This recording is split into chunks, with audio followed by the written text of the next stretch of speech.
Apa beda jin, iblis, dan syaitan? Sebelum kita bicara iblis, jin, dan syaitan, kita bicara 3 dulu, yaitu malaikat, manusia, dan jin. Malaikat kita sudah tahu, sekelompok makhluk Allah yang tidak pernah berbuat maksiat, tercipta dari cahaya. Dan manusia kita pun tahu, karena kita manusia. Kemudian jin. Jin adalah sekelompok makhluk Allah yang tercipta dari api. Jadi ada 3 kelompok, malaikat, manusia, dan jin. Iblis dari jin. Iblis dari kelompok jin. Dia adalah seorang jin. Jin yang diizinkan Allah untuk hidup sampai dunia kiamat.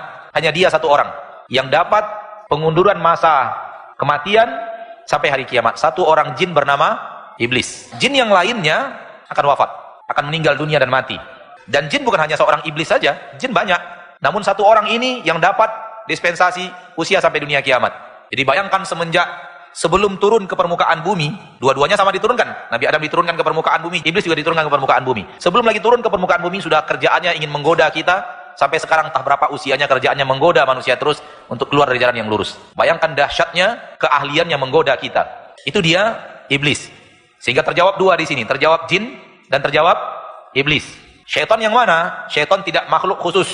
Yang ingkar kepada Allah, yang tidak taat kepada Allah dari jin dan dari manusia disebut syaitan. Yang ingkar kepada Allah dari jin dan manusia, dari kalangan kita manusia ingkar kepada Allah, dari kalangan jin ingkar kepada Allah, disebut syaitan. Dan syaitan yang paling syaitan itu iblis itu. Sehingga ketika kalimat syaitan hanya berdiri sendiri di Al-Quran, maka maknanya adalah iblis.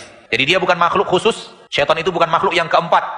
Syaitan itu berasal dari jin yang tidak taat dan patuh kepada Allah, dan manusia yang tidak patuh dan taat kepada Allah. Karena syaitan maknanya adalah dijauhkan dari rahmat Allah.